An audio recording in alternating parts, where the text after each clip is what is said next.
Hello and welcome to the session entitled Fiscal Resiliency in an Uncertain World.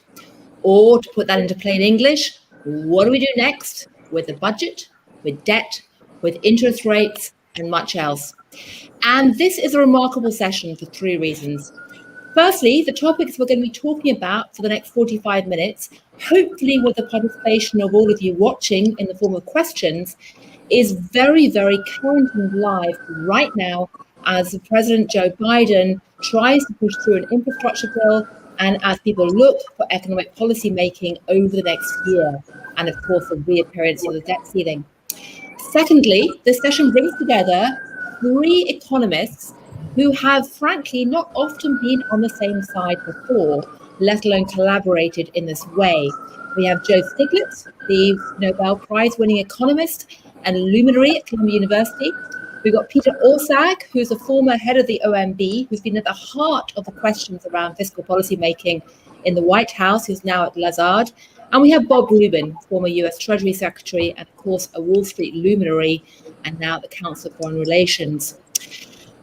The third reason, though, why the session is so remarkable is that the three of them have not only come together to address these incredibly real-life issues, but they've embraced a word you don't often hear from economists, which is humility. Yes, humility. They've collectively decided that they have been wrong, or rather the economics profession has been wrong to pretend to be so certain in the past about where the world's going with interest rates and debt levels and budget.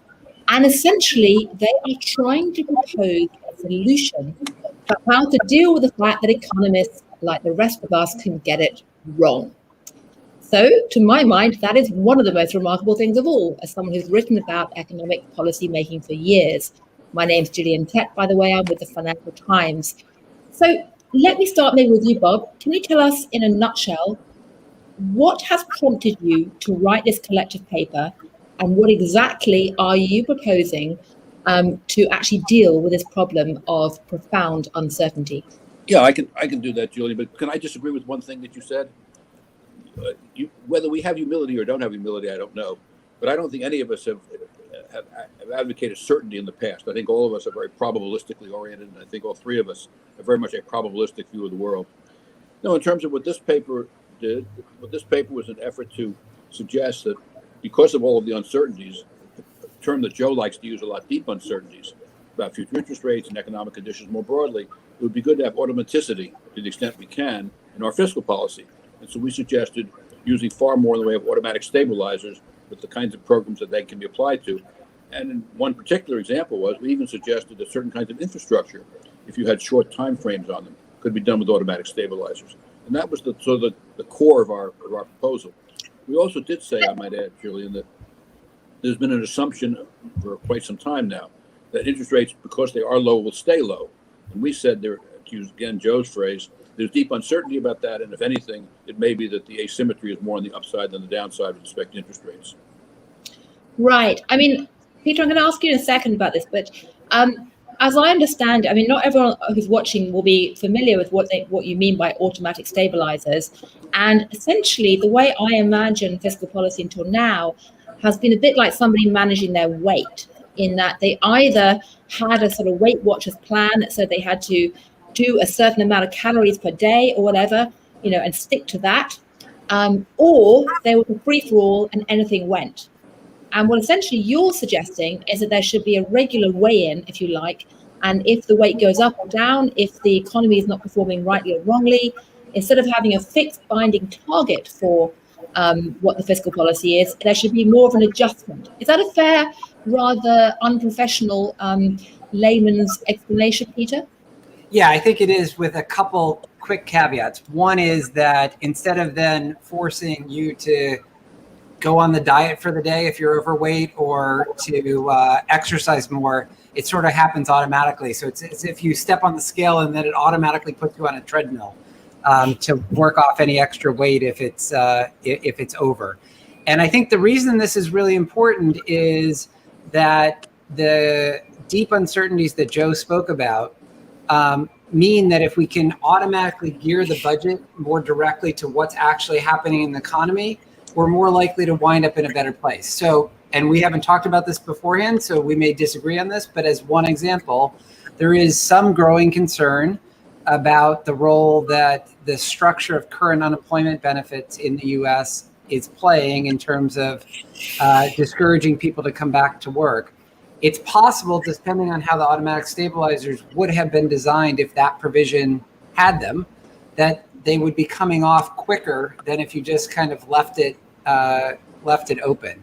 So it's one way in which the policy can respond more automatically and more in the moment to what's actually happening. And then the only other thing I'd say is the other piece that's a little bit new here is usually automatic stabilizers are framed in terms of responding in the near term to the state of the macroeconomy. So if the unemployment rate goes up, more things kick in to help support the economy and vice versa. We also had this idea that meant more things could be automatically geared to underlying drivers of programs over the long term. So as one example, if you have a pension or retirement program, you could think about potentially linking that to life expectancy in particular ways. So the program responds automatically, not just in the moment, but sort of over longer periods of time too. Right. I mean, I'm curious, Professor Stiglitz, Joe, in terms, you have traditionally been far to the left of somebody like Bob Rubin. You've been in the camp of what would now be called the AOC progressives, to kind of spend. Whereas Bob Rubin has been very concerned when you were at the Treasury trying to balance the books. I'd put Peter probably halfway between you, although he might disagree. Joe, how do you, and I was okay if I call you all by your first names, how do you see this working out in practice? Is this another way to try and stop government spending on progressive programs through the back door? Or do you see this as being a way to actually support progressive policies instead? Well, I think it's just a way of thinking intelligently about decision making in the face of deep uncertainty. We've talked, Bob and Peter have emphasized the ways in which things can be automatically adjusted to the circumstances. If there's more unemployment, if unemployment lasts longer, then have the unemployment insurance program last longer. If we recover more quickly, let's not have to go to Congress and say, let's scale it down, because with the unemployment rate down, it would automatically be reduced. Now, why this is also very important, including the kinds of provisions that Peter talked about for long run programs, is that it actually allows them for more thoughtful deliberation about the discretionary aspects of policy. Every situation is different. We never had a pandemic. We never had a financial crisis like 2008. So that's the emphasis on the deep uncertainty. Everything is always different. But we have a lot of experience from all the economic downturns and fluctuations. So this is an attempt to use what we know to do the things that we know work. We know that unemployment is a problem. We know that people are going to suffer. And that leaves us more time for democratic deliberation about the things that are really unusual about each particular event that we face in economic policy making. So is what you're saying essentially that, what we see in the last couple of years when the pandemic hit was, Congress passes a massive trillion, $1 trillion, $2 trillion, $3 trillion budget, and is then locked into having spent that money in a sort of pre-approved way. Is what you're really trying to say, Bob, that actually going forward, you shouldn't be having these big congressional stimulus packages or commitments to hit a certain level of, whatever? How would you explain this to the wider public? No, I think Joe said it extremely well. There are some areas like unemployment insurance, which you can design so they'll automatically kick in or kick off, depending on the state of the economy. But then beyond that, when you have a pandemic, you need major relief. And that was exactly what the $1.9 trillion relief program had. You could make an argument that the 1.9, I think the $1.9 trillion relief program was absolutely necessary. Now, whether the magnitude was right or not is where the debate lies. Was it too large or not too large, and how does it relate to inflation and so forth? But no, I think Joe said it exactly right. There are some things that you can design it with automatic kick-ins and kick-outs. And then beyond that, there's the discretionary question of what is the state of the economy and what do we need to do? Right. Let me give an illustration. This is the first service sector economic downturn. Now, normally, economic downturns manifest themselves in the real economy by like a housing crisis or durable goods go down.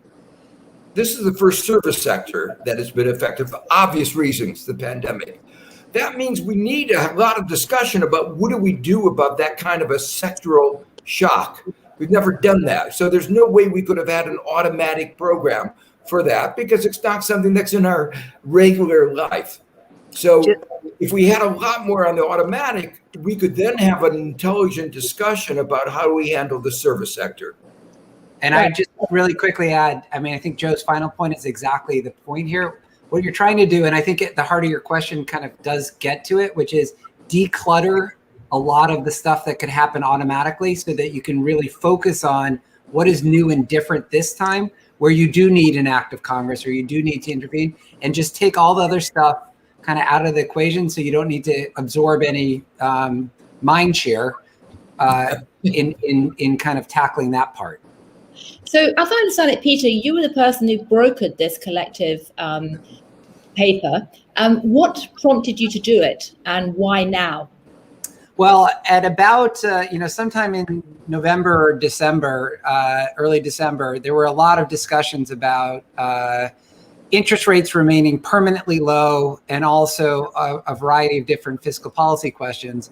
And I remember talking with Joe and with Bob in different contexts, and they both agreed that it would make sense now to have more automatic stabilizers, that there was a risk of rates going up more than people may have appreciated, and that humility, to use that word, was warranted, that it would be beneficial to have more automatic stabilizers as part of the budget. And I realized that to your point, in terms of how you introduce them, they're often seen as being at polar extremes of at least part of the policy debate, and yet there was a lot of overlap. And so we spent the subtitle for our paper could be what we did over Christmas break.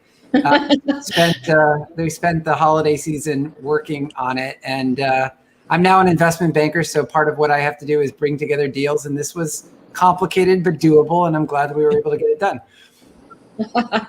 Right, so Bob and Joe, you were basically two parts of an M&A deal, but you didn't quite realize it at the time. But I'm curious, maybe we can turn to some more granular examples, things you say that prompted you to do this. To what degree do you say all agree with Larry Summers that people are underestimating the risks of higher future inflation and the need for higher rates to control that? Bob, you used to work with Larry Summers for many years. What are your views on that? I still talk to Larry a lot.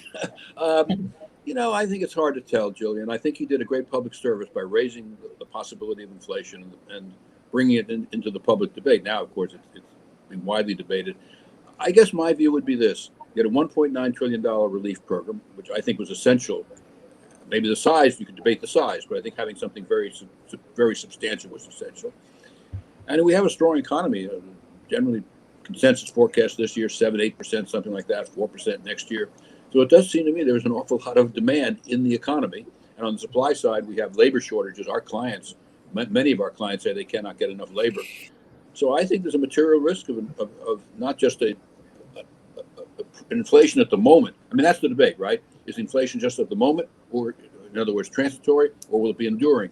And I at least think there's a material risk could be enduring, and I think that policymakers should act accordingly. On the other hand, there's also a material possibility, as so many will argue, that it's transitory, in which case we'd be okay. As an investor and as a policymaker, I would have a cautious bias. Right. Can I come back to one of the themes that you raised in the beginning, Jillian, about humility? One of the arguments for humility we make in the paper is that economists have done very bad jobs in forecasting. And so anybody relying on the best of the forecasters should feel very nervous. And that is one of the, you might say sub themes in that context where you can't really be sure, how do you frame policy? So to go back to the question, I'm less concerned than Bob because for a couple of reasons. I think there's a lot of global supply there. We're recovering faster than the rest of the world, but a lot of the things we buy from the rest of the world, and they haven't been able to have the kind of stimulus that we've had. I also am less worried that some of the things we're seeing in inflation are temporary things. When you shut down the economy, you restart it. Coordination of an economy is enormously difficult, and our price system is really good at marginal adjustment, but we've never had an experiment like this, and hopefully we'll never will, except in wartime. And those are really hard. So they're not a surprise we're going to see particular shortages. And then the other 2 points I make is that it would be a good thing if we got back to more normal interest rates. The shadow price of capital, the scarcity value of capital isn't zero. And we've had negative real interest rates. And it would be a good thing if we had a strong enough economy, we could raise taxes to finance the kinds of things that we need as a collective, as a public. The only times that we've been able to bring in marginalized groups into our economy and raise wages at the bottom, when the labor market is a little tight.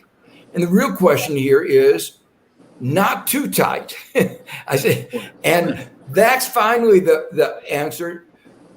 The Fed has the instruments, and we have now much more timely tools for making judgments about where the economy is going. So I'm not as worried as Bob is, but I think it's something we have to keep surveillance over, and that's exactly why you want to have a framework that is response to deep uncertainty, and that's where we talk about how you manage, for instance, the maturity structure of the government debt.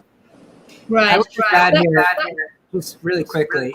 Look, the way this debate is framed is the pandemic is over in the U.S. and we overfilled the bathtub, and that's causing inflation. And I think there are multiple challenges with that argument. The first is that if you look across countries, many of whom did a lot less fiscal relief than we did, inflation is up across the board, including in Europe, almost to the same degree as the US. And that brings me to a second point, which is a lot of it, as Joe mentioned, is very likely chokeholds and supply constraints that will ease over time. If you look at a very limited set of goods and services, new cars, things that are clearly being affected by, and used cars, being affected by pandemic-related shortages, that has added about 100 basis points to the overall inflation rate in the U.S.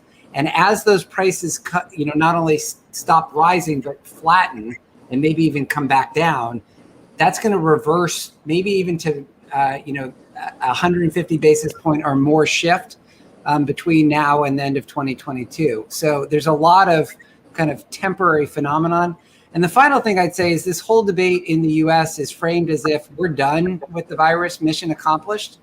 The fact that so much of the world remains unvaccinated and the fact that variants can therefore breed in other countries and potentially come back, and who knows how the mRNA, even the mRNA vaccines will respond to even potentially more powerful variants than the Delta variant, just requires, again, to overuse the term now, a bit of humility and not declaring mission accomplished on the pandemic, which is part of this overall narrative that we're going to wind up with inflation being the dominant concern instead of lingering economic concerns associated with the virus. Right. I should say, by the way, that the phrase copious humility was the phrase that you guys collectively invented, not me. And I found in the paper, which I can tell you, I've read plenty of economic papers as a journalist in my 25-year career. I have never seen that before in an economic paper at all, I promise you. And so I appreciate that Bob says you've always been more humble than everyone realized, but still, I find it fascinating.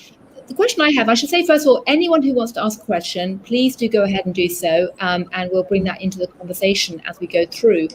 But I'd like to ask you, Peter, you are in charge of managing a budget and debt projections at the OMB and CBO, in the face of these uncertainties. If you were back there now, to what degree would you be concerned that if there is a reasonable chance that interest rates are going to go up, that's going to blow up the budget or blow up the debt, because debt servicing costs have been really quite abnormally low in recent years because of these low rates? Yeah, so a couple things on this. First, it is interesting to me that at the time, in 2007 or 8 or 9, there was a lot of concern about interest rates either stabilizing or going up significantly.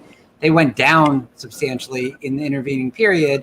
Instead of learning the lesson that maybe we shouldn't be so confident in our predictions, a lot of people seem to have learned the lesson of, let's just have high conviction on a new set of facts, and low rates will remain forever, which doesn't seem to be actually learning the right lesson. So that was one of the motivations here, which is, for example, to try to lengthen the maturity of the treasuries to lock in the low rates now. And we talk a little bit about how that interacts with what the Fed is trying to do, but that's one approach that would suggest that there's a benefit to taking the moment now, which is, as Joe points out, has two parts. One is if you expect rates to go up, and the second is there might be a sort of insurance argument even without that expectation, but that's one example.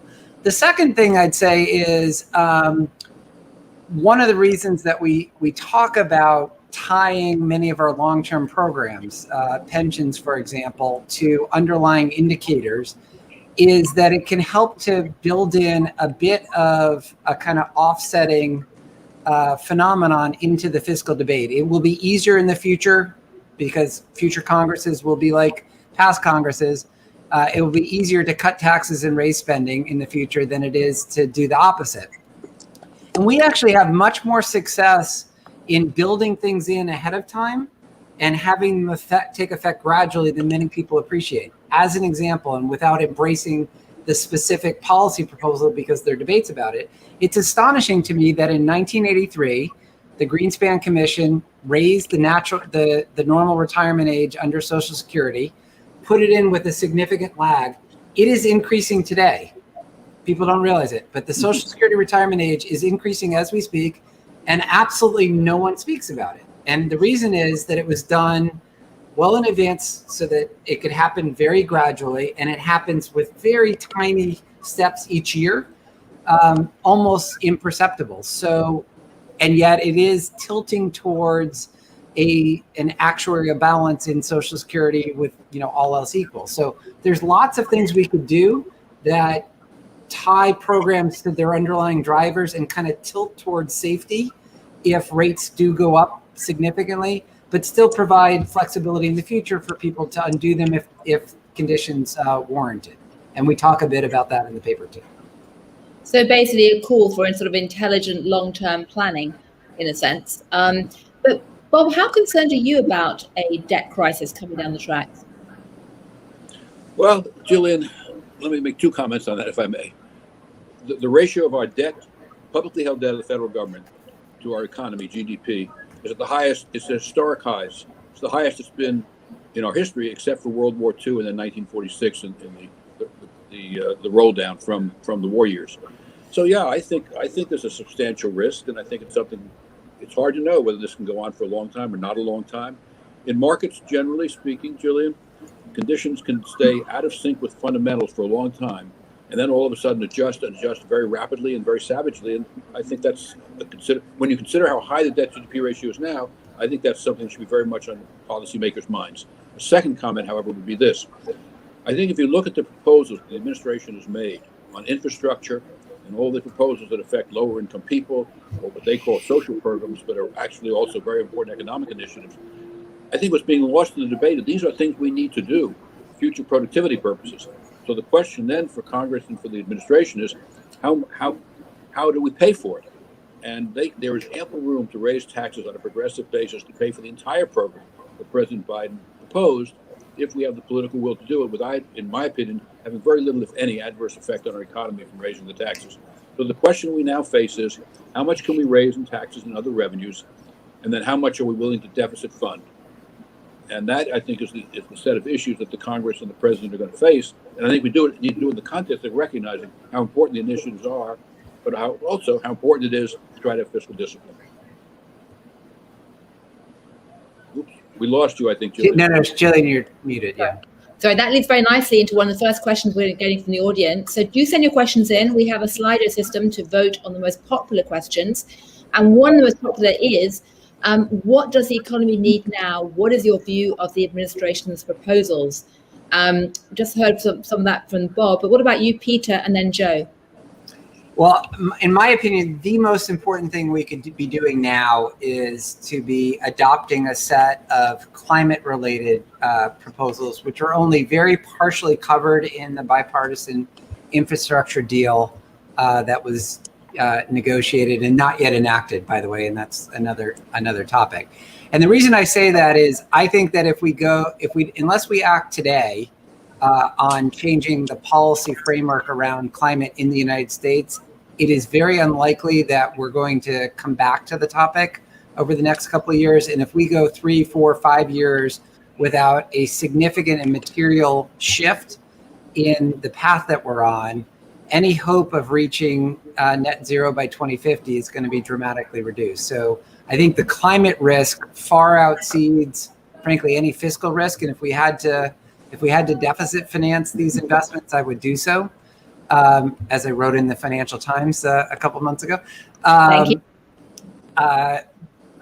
So I would put that at the very top of the list, given that, at least for right now, I think the balance on responding to the pandemic has been roughly adequate and sort of in line with what is warranted. And so the highest priority, I think, both from a sort of social perspective and from an economic perspective, involves taking the climate risk and dialing it down through a whole variety of measures that federal policy could help on. Joe, what about you? Yeah, I agree with Peter, but let me add to that the following, that I think there are lots of things that we can do, lots of ways of spending money can do double, triple, quadruple duty. That is, we also face an inequality crisis. We have a health crisis. We have to get back. You don't have a productive labor force if it's not well educated, if it's not healthy. So, but you don't have an economy if we're burning. And if we have to spend 2-3% of our GDP every year dealing with the problems of weather-related events, extreme events, the heat, people dying from the extreme temperatures. So the good news is that there are ways of spending money that actually respond to the climate change, that are part of our infrastructure, that can help address inequality and help bring us back from the pandemic. And so that, I think, and that is the core of what Biden is trying to do. And I think, as Peter said, I think it could be shifted more in those directions. But it is at the core of what is the strategy of what he'd like to do, I think. Right.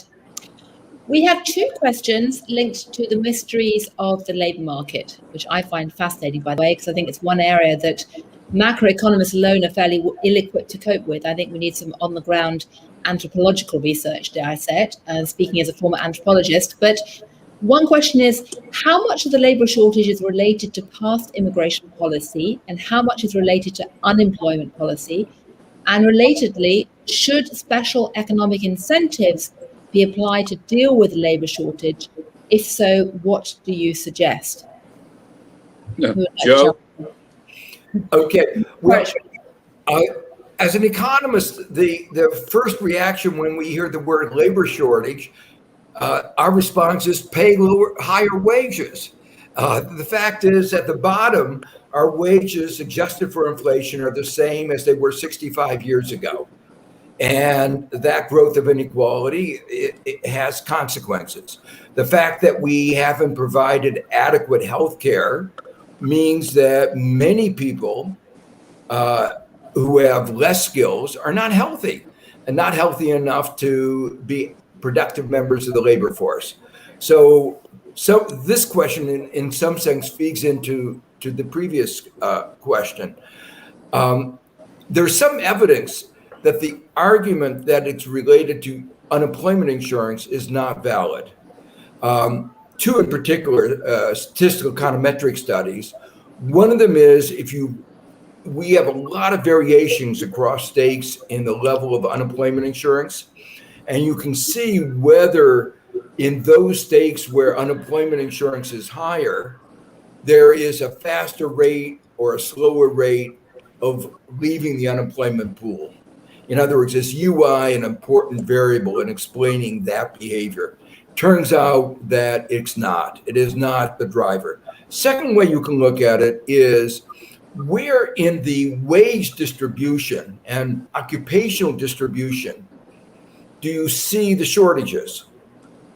And for the most part, they're not where you would have thought they would be if you thought that the unemployment, that extra $300-400 was the problem.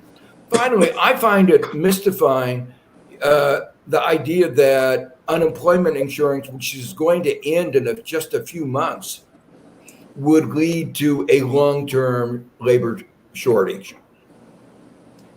Would you two agree? So I would say that the concern around the unemployment, the extra unemployment benefit may be a little bit more significant than Joe suggests, but in his favor, the early evidence from, for example, Missouri, which has ended that extra benefit, suggests continued labor shortages at current wages. It's early. I think we're going to learn a lot more. This is one of these things where we're going to learn a lot more after the fact when it's too late. And that's not particularly helpful. I also would just say, I think there's more possibility that there will be mismatches and new labor market attachments that come out of this than most people are suggesting. We are still very early in the game of what work looks like post-pandemic. I don't think we're even going to have a really good sense of that until after Labor Day, when schools are back open and there's some return to what the new normal looks like. So it's very early to be making, confident predictions about exactly what's going on. Right.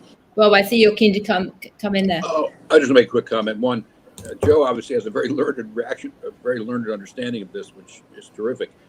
I know anecdotally, if you talk to people to employers and talk to our clients, I get the impression, Joe, that this may be wrong, that they at least think this UI is playing a little bit more of a role in low wage occupations than maybe the data suggests. I don't know. Secondly, on Peter's point, I don't think any question there's a big skills mismatch program. And a lot of employers are now trying to figure out, at least from what our clients tell us, how can they deal with the people who are not adequately equipped for what they need to do and try to create a better trained workforce. Later on, if I get a chance, I want to disagree with Peter about something else, which is what he said about climate change. I think climate change is existential. I think it can change life on Earth as we know it. But that doesn't necessarily mean that deficit funding of these programs will work, because if you deficit fund and then it leads to an economic crisis, or even has significant adverse economic impacts, it may undermine your economy and therefore, by so doing, limit your ability, if not eliminate your ability to deal with climate change. So just to be really, I think the fiscal factor still should be taken into account. So just to be really quick, a paid for climate bill is the first best. If it was paid for with a carbon tax or a carbon price, even better. But in the absence of that, my point is I would not hold up the climate investments and policies we need on the altar of fiscal discipline. If the only alternative was deficit financing them, I would. Yeah, but it's not an altar, Peter. It's a pragmatic caveat, which I at least think should be taken into consideration. Well, that leads me very nicely to a question, which maybe, Joe, you want to come in here, or Peter, which is what climate action, this is from the audience, what climate action specifically would be most beneficial to midterm economic health? Well, there's no single action. I think you need climate packages, which entail prices which signal the direction for resources to go. We're pricing something that is scarce, our atmosphere as if it's free, and the social cost of carbon that was used under the Trump administration was ridiculous. It's now been raised much higher than it was under Obama, but about half of what it should be. So we need a stronger signal for people to take seriously reducing emissions. I think we need regulations. Regulations give clear signals. We ought to be very easy regulations. No coal burning electric power plants. Let's move to electric cars. We know we can do that. And finally, we need public investments of the kind of things that Peter talked about. We need public transportation systems that are so much more efficient and reduce carbon. So one of the points here is that a lot of these carbon investments, green investments, so increase productivity of the economy that actually they pay for themselves over the long term. So that's why I'm a little bit less worried than Bob is that they would cause a fiscal crisis. They're actually they can be, if they're well designed, a growth strategy for the economy that basically, even if we had to borrow, is self-financing over the long term. Well, I know that one of the ideas is to think about whether you can jump into climate policy next, this kind of new economics jazz band, so we can have, a bit of, views on that as well. But we only got a few minutes left, unfortunately, but we have a few other really interesting questions, one of which might make you wince, but I will just ask it because I'm often asked this as well, which is simply this. In terms of the tragedy of the elderly pandemic death toll, is that going to have a significant effect on Social Security funding? And I'm asking that because I've heard that question asked to myself, aside from being asked now by the audience. So I guess I can tackle that. It's often a very green eye shade, odd world in which people say, well, if some bad thing happens, then it can kind of help on the financial side of things. Two or three things. One is clearly there was significant excess mortality in 2020 and into 2021, not just from the pandemic, but also possibly from averted healthcare. Even outside of pandemic-related mortality causes, there were a whole bunch of things that were elevated in terms of death rates that, by the way, the history suggests often don't happen during economic downturns or during recession. So this was a very unusual period of time. Obviously, the impact on Social Security depends not just on what happens on life expectancy, but also on the revenue side. And so what happens to the economy matters also in terms of medium and long-term Social Security solvency. But what I would say is I'm going to dodge the question slightly by saying it's completely the wrong question. We could solve Social Security and Medicare solvency overnight if we all just died, which obviously is not really the purpose here. And it's confusing an intermediate metric of we'd like things to be sustainable with the ultimate purpose, which is we want to encourage human flourishing and well-being. And so while there may be an effect from some of the people who unfortunately had died prematurely, it certainly shouldn't be celebrated, or I think even it's not where the focus should be. Can I just reinforce Peter's point? I was at a conference where one of the representatives had a cigarette company. Crow was talking about how cigarettes actually help Social Security. And what it was that because cigarettes cause people to die, the Social Security system was on a better sounding. It was just the wrong argument. Yeah, well, I think I only raised it because I have heard that question asked. I thought we should address it directly. Another quick sort of hot potato, crypto. This may have to be the last question, which is this: how is the formal fiscal system planning to deal with the evidentiary crypto or digital economy with no borders? Are you concerned about that? And it's worth asking that question because any of you who've seen your tax filings this year has a great big question from the IRS at the very top about whether you've actually dealt with crypto or not. I don't have a view on that. I don't know if Joe or Peter does. I would say I think we're likely to see the growth of digital currencies that are sponsored by central banks or by governments, which will change the nature of the crypto economy. And I think a whole variety of concerns. There's been a lot of concern around cyber risk and how much role the availability of cryptocurrencies, private cryptocurrencies, have played in encouraging or facilitating cybercrime. So I think what you're going to see, and there's already been discussion about this in Europe and elsewhere, I think you're going to see over the next 5 years the rise of digital currencies from central banks. And that poses a whole series of other questions, but the debate we're having right now is not likely to be a permanent feature of the landscape. Right. I agree. Let me put it slightly differently. Electronic transactions are going to be a feature, but the financial market has worked for financial regulators, governments have worked for 40 years to try to make our financial system more transparent. And cryptocurrencies are just that, crypto. They're trying to make it less transparent. And that's why in many jurisdictions, they're trying to have regulations to undo the crypto part of these digital currencies. And that's why putting it into central banks at least stymies the worst aspects of cryptocurrencies. Right. Last very quick question in the last 2 or 3 minutes.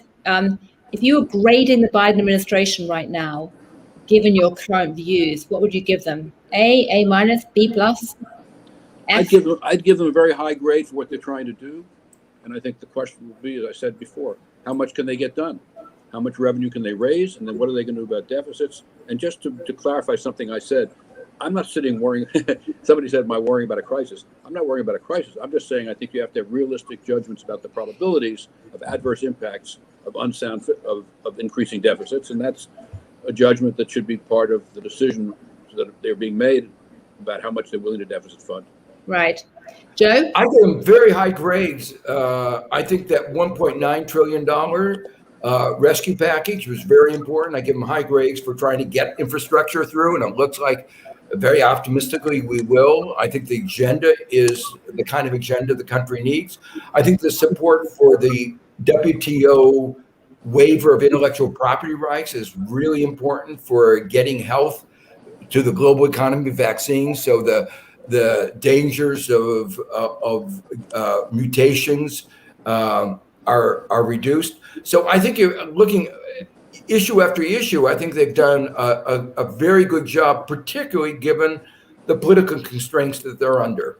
Right. Peter, you've got about 20 seconds. You're All great. right. In a crisis, the important thing is pass or fail, especially on the pandemic and getting people vaccinated, which is the most important thing. Clearly, by a wide margin, a pass. Right. Well, thank you.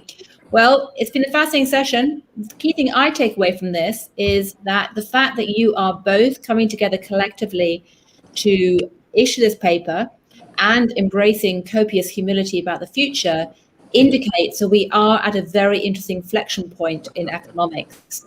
We've had almost every certainty, whether it's about financial crises, central banks, the way that economies respond, pandemics, every certainty we thought we had 15 years ago has been ripped up.